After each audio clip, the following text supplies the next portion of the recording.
네, 안녕하세요. 국어 의문론 3주 1차 시 영상입니다. 네, 지난 한 주 잘 건강하게 잘 지내면서 또 수강하고 있는 과목들 복습 잘 하고 있었나 모르겠네요. 오늘 그 수업은 지난 그 두 번째 PPT에 마지막 한 장이 남았었죠? 그거부터 시작을 하도록 하겠습니다.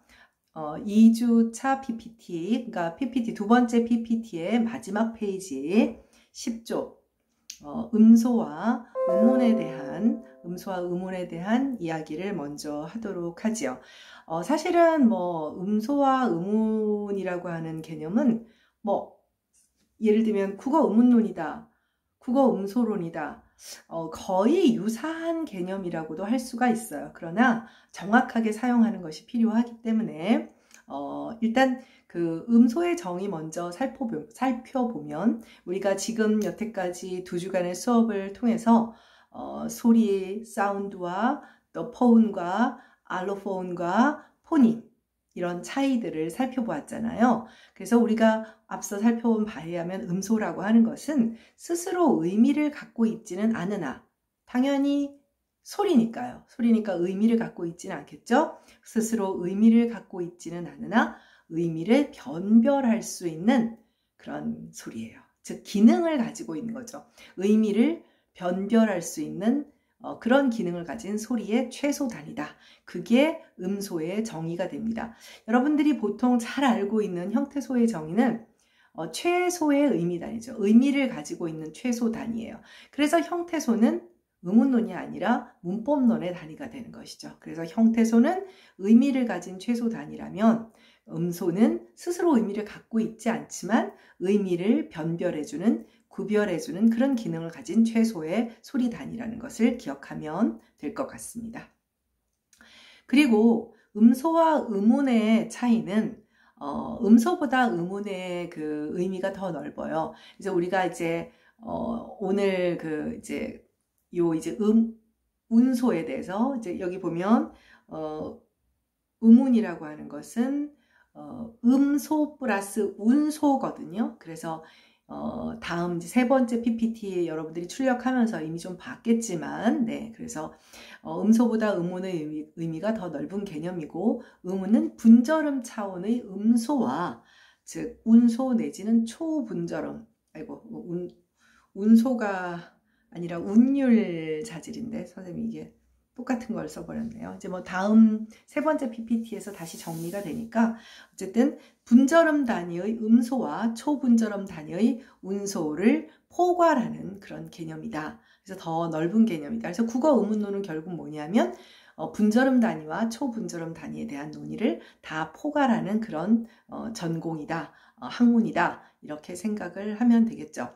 그래서 그 의문론은 의문론이라고 하는 것은 문법이나 어휘와 대등한 언어의 하위 부분의 명칭이 되는 겁니다. 네. 그래서 지난번에 좀 이렇게 찝찝하게 남겨놓았던 마지막 페이지를 마치고 이제 다음 세 번째 PPT를 살펴보도록 하겠습니다. 세 번째 PPT에서는 이제 이 페이지로 가주세요. 네. 국어 의문론 세 번째 PPT 이 페이지로 가보면 바로 지금 초분절음이 나오고 있죠. 초분절음이 나옵니다. 말이 되게 이렇게 낯설어서 그렇지 이제 이 초분절음은 슈퍼 세그멘트라 그래서 세그먼트 위에 얹히는 뭐 이런 개념이라고 생각을 합니다. 그래서 초분절음의 다른 표현은 이제 뭐 운소, 프라서디라고 보는 사람도 있고 또 프라서딕 피처라고 보는 사람도 있어요. 그러니까 사실은 프라서디나 이런 프라서딕 피처라는 표현이 훨씬 더 좀 고전적인 클래식한 그런 용어고 그 슈퍼 세그먼트라고 하는 것은 사실은 이제 그 소리 단위를 분절한다, 분석한다라는 측면에서 좀 다른 측면에서 보는 용어기는 합니다만 사실 이제 학부 수준의 그 기초 전공 강의에서는 거의 같은 개념으로 그러니까 이런 개념들이 나오는 데는 우리가 어떤 학문에서 비슷한 대상에 대해서 서로 다른 개념들이 있잖아요. 그러면은 뭐 시대적 학문적 배경이 다르든가 아니면 같은 동시대에서는 학파가 다르든가 뭐 이런 거예요. 그래서 조금 더 관심 있는 사람들은 일반 대학원에 진학을 해야겠죠. 일단은 거의 같은 개념이다. 그러나 완전 동일한 개념은 아니기 때문에 그렇게 알아두고, 그래서 그 초분절음에 대한 그런 이야기들을 좀 더 살펴보도록 할게요. 음절을 구성하는 음성 단위에는 분절음 세그멘트와 초분절음 스프로 세그멘트 이렇게 두 가지가 있어요. 근데 그 초분절음에 대한 화자들의 인식은 분절음에 비해서 상대적으로 의식을 하는 차원에서는 굉장히 약해요. 그래서 이게 무슨 얘기냐면 덜 중요하다 이런 게 아니라 언어 습득의 차원에서는 좀 더 본질적이다라고 볼 수도 있습니다. 예를 들면 방언 화자들이 예를 뭐 여러분들이 잘 아는 강호동이라는 그런 연예인들이 있잖아요. 그러면 이 연예인이 이미 자기 고향 경상도 방언 화자로서 자기 고향을 떠나서 서울에서 활동하고 지낸 지 굉장히 오래되어도 여러분들은 딱 들으면 저 사람은 경상도 화자구나. 뭐 안동 사람인지 대구 사람인지 뭐 문경 사람인지 부산 사람인지는 알 수 없어도 기본적으로 경상도 쪽 사람이구나 라는 걸 알 수 있어요. 뭐 때문에 알죠? 이제 일반인들은 그 이제 억양이 다르다. 뭐 조금 더 전문적인 분들이라면 학교 공부 조금 열심히 하셨던 분들이라면 성조가 있다 없다 뭐 이런 얘기까지 해주면 정말 고맙지만 어찌되었건 간에 강호동 씨가 뭐 어미라든지 조사라든지 이런 특수한 방언적인 어휘를 사용하지 않더라도 기본적으로 경상도 방언하자라는 것을 쉽게 우리가 알 수 있어요. 어미나 또 특정의 방언 어휘라든지, 그러니까 뭐 그 속에는 말 그대로 어휘적 형태소도 있지만 문법 형태소들 다 포함하겠죠. 뭐 선한 방언이면 뭐 그랬단께라든지 뭐 이런 여러 가지 그런 것들은 사실 표준어 교육을 통해서 교정이 가능해요. 그런데 생각보다 그 교정이 어려운 것이 뭐냐면 바로 이 운율, 운소, 초분절 자질입니다. 그래서 강호동 씨 같은 경우는 성조를 쉽게 고치지 못하는 거예요. 그러니까 언어 습득의 시기에 이 양반은 한국어가 모국어지만 그 가운데서도 특정 방언이 모국어로 이제 습득이 된 거죠. 그래서 자연스럽게 이제 분절음뿐 아니라 초분절음인 성조도 같이 습득이 되는데 이게 소거가 잘 안 돼요. 반대로 우리가 예를 들면 어떤 연예인들이 어색한 방언 사투리, 방언을 사용하면서 연기를 하는 경우들이 있잖아요. 예를 들면 중부방언 하자라든지 뭐 성조가 없는 뭐 서쪽 지역의 사람들이 경상도 방언 하자의 흉내를 내려고 한다면 정말 쉽지 않은 거죠. 이게 말하자면 원래 내가 습득한 단계의 초분절 자질들을 제거하는 것도 어렵고 또 원래 나의 언어 습득의 시기에 모국어에 없다면 배우기도 어려운 거예요. 그래서 사실 약하다라고 하는 표현은 나도 모르게 무의식적으로 사용한다. 언어 습득과 좀 더 밀접한 관계가 있다라고 하는 것을 알 수 있죠. 그래서 외국어를 학습할 때 가장 어려운 것이 뭐냐면 이제 이런 것을 뭐라 그러냐면 모국어를 소스 랭귀지라고 하고 내가 배우려고 하는 학습하려고 하는 언어를 타깃 랭귀지라고 해요. 그런데 타깃 랭귀지의 이 운율적인 속성을 습득하는 것이 가장 어렵습니다. 그러니까 영어를 우리가 뭐 정말 처음부터 말했지만 어떤 영어를 포함하여 프랑스어, 중국어, 뭐 일본어 모든 이런 외국어를 공부할 때 적법한 문장, 그 다음에 정확한 분절음들의 발음 이런 것도 정말 그 학습하기가 어렵지만 더더욱 학습하기 어려운 것은 영어의 강세, 뭐 중국어의 성조, 뭐 이런 것들이 훨씬 더 배우기가 어렵습니다. 배우기가 어려워요. 우린 배우기가 어렵죠? 그러면 한국어는 어떠냐면 이제 나중에 배우겠지만 사실 성조라든지 좀 리드미컬한 그런 게 아니라 이제 음정밖에 없어요. 근데 실제로 음정도 거의 이제 사용하지 않으니까 어찌 보면 운율적인 속성이 굉장히 이제 드러나지 않는 언어예요. 그러면 한국어를 배우는 외국인들은 어떨까요? 반대로 자기가 원래 가지고 있는 모국어의 뭐 강세라든지 성조라든지 뭐 액센트라든지 이런 것을 제거하고 자연스럽게 한국어를 학습한다는 게 역시 쉽지 않은 일이겠죠. 그래서 이처럼 운율 자질은 굉장히 언어 습득의 본질적인 면을 보여주는 속성이 있습니다. 이 초분절 자질, 운율 자질은 달리 말하면 음악의 속성과 관련이 있어요. 음악적인 속성과. 그래서 그런 면이 있다 보니까 상대적으로 이제 우리가 배우게 되는 지금 밑에 얼핏 보면 뭐 음의 길이, 뭐 세기, 높이 이거 우리 여러분들 생각해 보세요. 뭐 여러 가지 피아노나 뭐 이런 거 뭐 하다못해 리코더 같은 것만 배워봐도 음악에서 말하는 그런 어떤 속성들이 바로 운율 자질입니다. 그래서 운율이라는 말이 바로 그런 음악적인 속성을 좀 더 잘 드러내주는 고전적인 용어라고 할 수가 있죠. 네, 그래서 뭐 약하다라고 하는 것은 이게 뭐 부족하다, 덜 중요하다 이런 것은 아니에요. 좀 차원이 달라요. 차원이 달라요.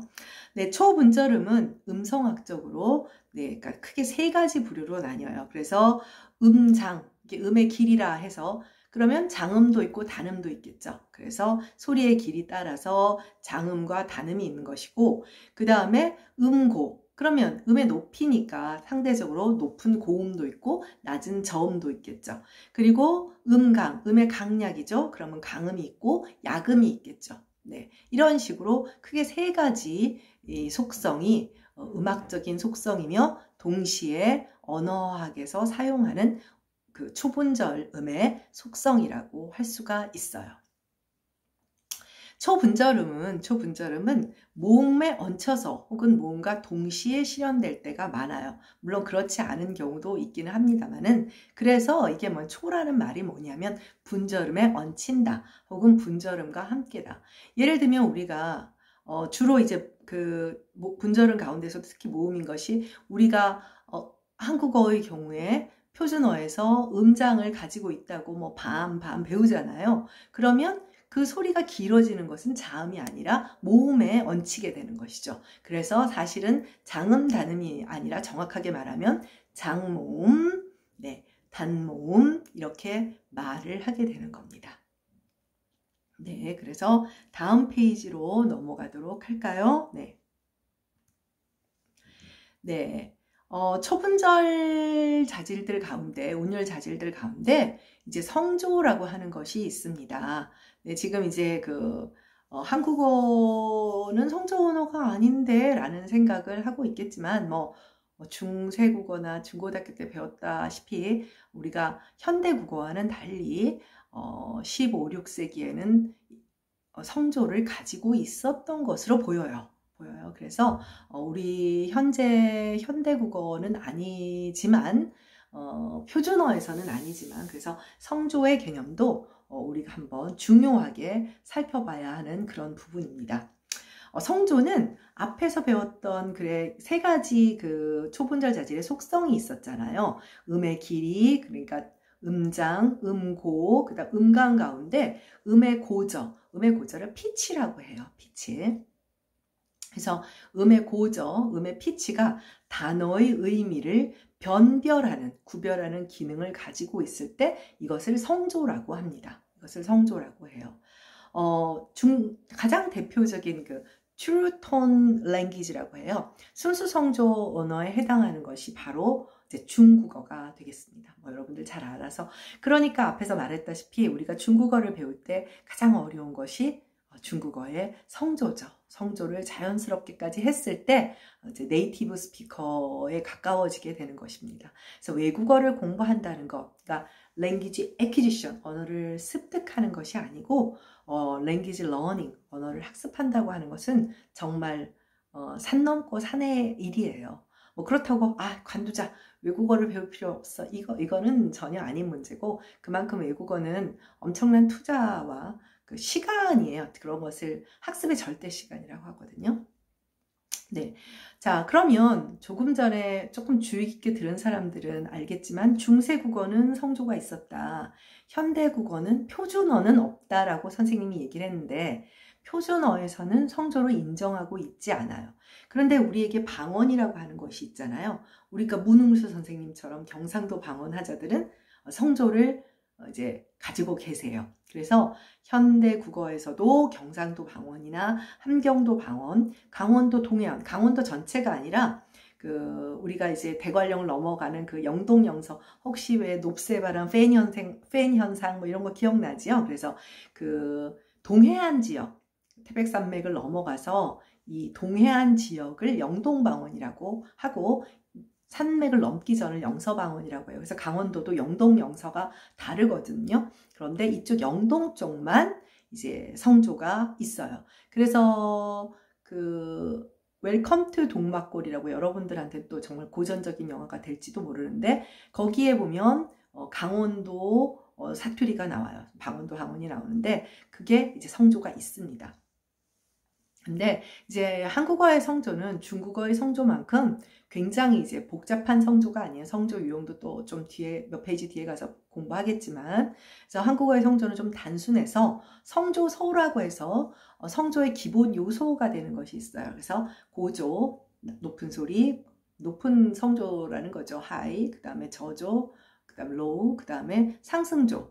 이제 낮은 간단히 말하면 L과 H의 복합성조예요. L하고 H 표기할 때도 그렇게 써요. 여기서는 이제 R로 썼지만 LH로 쓰는 경우도 굉장히 많습니다. 이렇게 좀 단순한 형태의 성조를 가지고 있고 이 세 개의 성조소는 15, 16세기의 중세국어에도 동일하게 있었던 것으로 보고 있습니다. 이 방언의 형태를 보고 이들 방언을 보고 15세기에도 방점으로 표기되었던 그 훈민정음들의 기록들을 통해 그때는 중부 방언에도 성조가 있었구나. 이렇게 우리가 이제 추론을 해볼 수 있게 되는 거죠. 그래서 밑에 중세국어 얘기가 나와 있어요. 그래서 성조 표기를 위한 가점, 가점이라고 하는 것은 더할 가자의 점이에요. 그래서 점을 더하는 방식의 방점, 알고 있죠? 방점을 훈민정음 해례에서 설명을 하고 있어요. 사실 이 설명만으로는 그래? 정말 성조가 있었어? 라고 의심을 할 수 있는데 다행히 방언의 자료가, 방언이 흔적을 가지고 있으니까 우리에게 이제 좋은 이제 어떤 방증 자료가 되는 것이죠. 방점은 이 방자 곁방자예요. 바로 옆이란 뜻이에요. 그래서 현대 국어와는 달리 성조 언어였던 중세 국어가 성조의 표기를 위해 마련한 방식이에요. 그래서 15세기에는 저조, 이제 평성이죠. 이게 낮은 소리 저조가 바로 이제 L로 그걸 평성이라고 불렀어요. 그리고 고저, 그 높은 소리 H, 거성. 그리고 이들의 병치, 이제 복합성조라고 해요. 할 수 있는 상승조. 네, 이게 이제 R로 표기되거나 LH로 표기되겠죠. 글자의 왼편에 가점의 방식으로 각각 이제 했어요. 그래서 점을 찍지 않는 무점일 때는 평성, 점을 하나 찍으면 고조가 되죠. 거성, 점을 2개 찍으면 이제 상성 이렇게 되는 것으로 표시를 했습니다. 네, 사실 여러분들 이것도 또 대단한 것인데 뭐냐면 어떤 문자도 운율자지를 문자 체계에 만들어 놓은 경우는 없습니다. 여러분들 영어 발음교 그거는 문자가 아니죠. 후대에 이제 음성학해서 붙여준 것이고 영어 책에서 여러분들 원서 같은 거 볼 때 거기에 무슨 뭐 어떤 액센트 기호가 있거나 그렇지 않잖아요. 그래서 여러분들 왜 액센트 표시를 뭐 여러분들이 표시하거나 그런 경우도 있잖아요. 그래서 이렇게 운율자질까지 문자 체계에 반영한 거의 유일한 문자라고 할 수 있습니다. 네, 다음 페이지로 가도록 하겠습니다. 네, 그래서 아무래도 아까도 말했다시피 정말 그 순수 성조 언어의 대표라고 할 수 있는 중국어의 성조와 한국어의 성조가 어떻게 다른지 한번 살펴보도록 하겠습니다. 성조 언어의 조건이 있겠죠. 이런 조건을 갖추었을 때 이 언어는 톤 랭귀지다 이렇게 보게 되는데 4가지 기준이 있어요. 첫째, 단어의 의미를 변별하는 기능. 간단히 말하면 음의 고절을 이용해서 단어의 의미를 구별을 해야 되는 거예요. 선생님은 중국어를 안 배웠는데 예를 들면 마라고 하는 분절음이 있을 때 이 마의 분절음에 따라서 엄마도 됐다가 말도 됐다가 먹는 마도 됐다가 하나가 더 있는데 이런 식으로 4가지나 구별을 할 수가 있대요. 왜냐면 중국어의 성조 체계는 우리처럼 단순하지가 않아요. 어찌되었건 간에 이 성조를 통해서 단어의 의미를 변별하게 되는 거예요. 여러분들 그 중국어도 서구인의 관점에서 난이도가 학습하기 가장 어려운 난이도가 높은 언어가 이제 뭐 일본어도 있고 한국어도 있고 중국어도 있는데 언뜻 생각하기에는 여러분들이 중국어는 굉장히 배우기 어려운 언어일 것 같아요. 그러면 뭔가 음소 체계도 복잡하고 음절 구조도 복잡하고 그렇지가 않아요.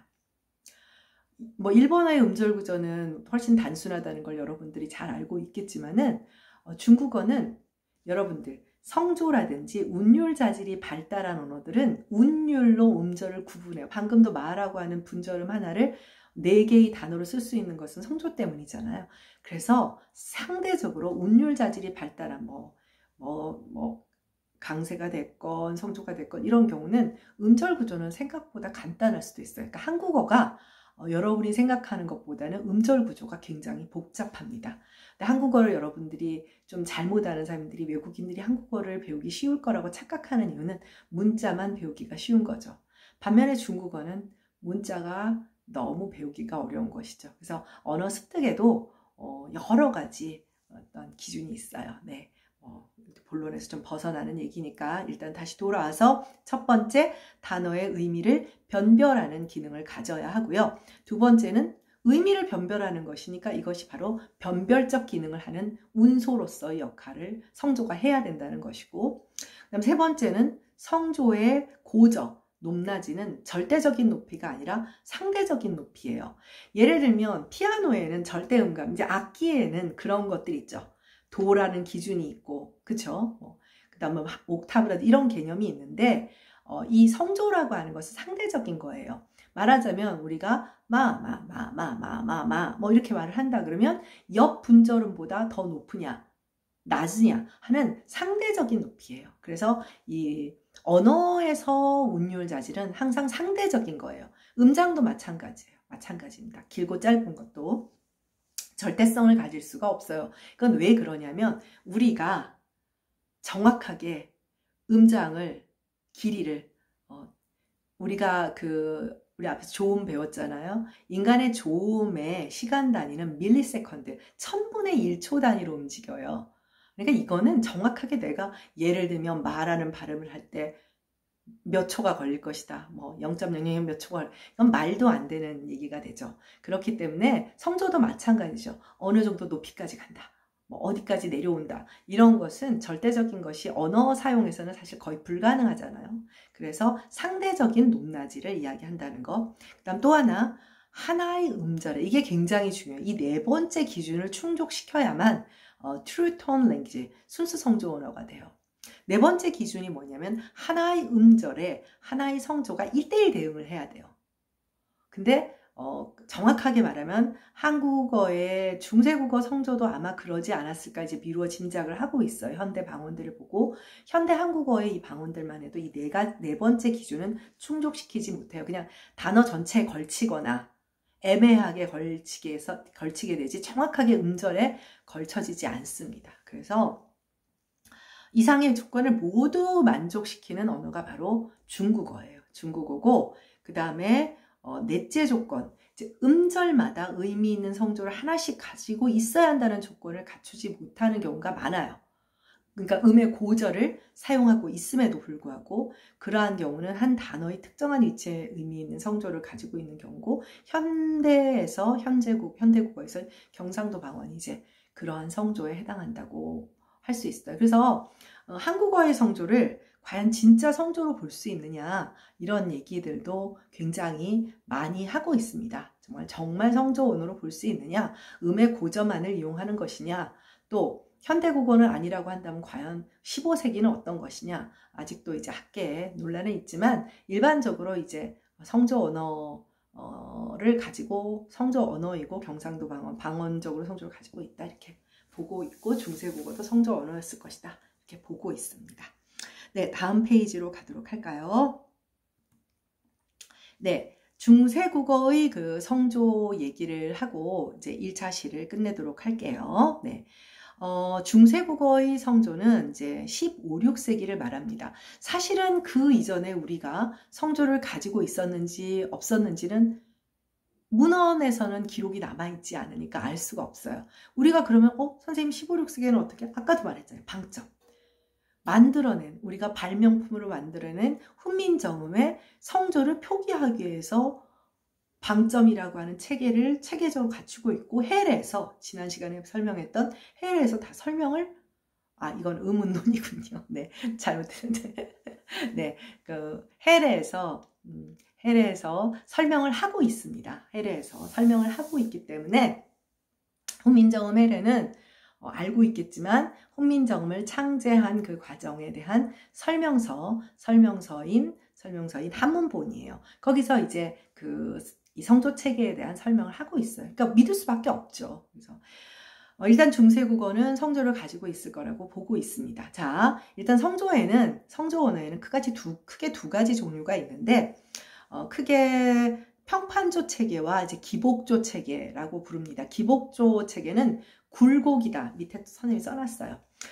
간단히 말해서 두 가지예요. 두 가지인데, 평판조는 좀 단순한 체계예요. 한국어처럼, 중세 한국어나 현재의 방언처럼. 반면에 기복조, 굴곡조는 굉장히 복잡한 성조, 간단히 말하면 복잡해서 중국어 같은 성조 언어를 말을 합니다. 그래서 보다시피 여기 이제 보면 평판조는 여러분들이 한자보다는 영어를 이해하게 된 레벨이라는 말이 아주 평평한, 그러니까 말하자면 낮은 소리로 저음으로 말하고 오르락내리락 하지 않는다는 거예요. 혹은 높은 소리라도 높은 소리에 딱 올라가 있고, 네, 이래서 이렇게 레벨 피치 레지스터 시스템이라 하고, 기복조는 컨투어, 이제 굴곡이란 오르락내리락 한다, rising falling이 있다라는 거예요. 그래서 이것을 글라이딩 피치 컨투어 시스템이라고 합니다. 한 성조가 실현되는 동안에 처음부터 끝까지 아무런 변화 없이 일정한 높이, 그러니까 일정한 높이는 낮건 높건 그렇게 일정한 높이로 실현되는 성조를 평판조를 하고, 반면에 처음부터 끝에 이르는 동안 어떤 변동을 느끼게 해서 즉 올라간다거나 내려간다거나 갑자기 확 꺾어져서 이게 그냥 푹 꺾어지는 것도 아니고 라이징 했다 폴링 확 거꾸로 했네요. 라이징 했다 폴링을 한다든가 이러한 느낌을 주는 것을 기복조, 기복이 심하다는 거예요, 말 그대로. 그래서 굴곡조라고 합니다. 이제 현재까지 한국어는 굴곡조의 영상을 보여주는 경우는 방언에도 없고 과거 문헌 자료를 통해서도 확인할 수가 없습니다. 그래서 15세기 국어는 평판조 체계의 성조 언어였던 것으로 보이고, 16세기 말 문헌부터 이 방점 체계가 막 그야말로 지 멋대로예요. 그러니까 그 이전의 문헌들은 평성인 단어는 아주 규칙적으로 평성, 그 다음에 거성인 단어는 늘 아주 규칙적이고 체계적인데, 갑자기 16세기 말부터 그냥 어떤 때는 하나 찍었다가 어떤 때는 안 찍었다가 두 개 찍었다, 그야말로 그 책을 쓰는 편찬자 마음대로라고 생각될 만큼 이제 말하자면 성조가 없어졌다는 얘기죠. 그래서 17세기 이후에 한국어는 기본적으로 중부 표준어, 중부를 배경으로 하는 중부 방언 내지는 이제 표준어적 개념으로 본다면 이제 성조는 사라졌던 것으로 현재 보고 있습니다. 방언만 남아 있는 것이죠. 네. 네, 6족이 억양과 강세로 넘어가게 되니까 이제 억양과 강세에 대해서는 2차 시에서 만나보도록 합시다. 네, 2차 시에서 봐요.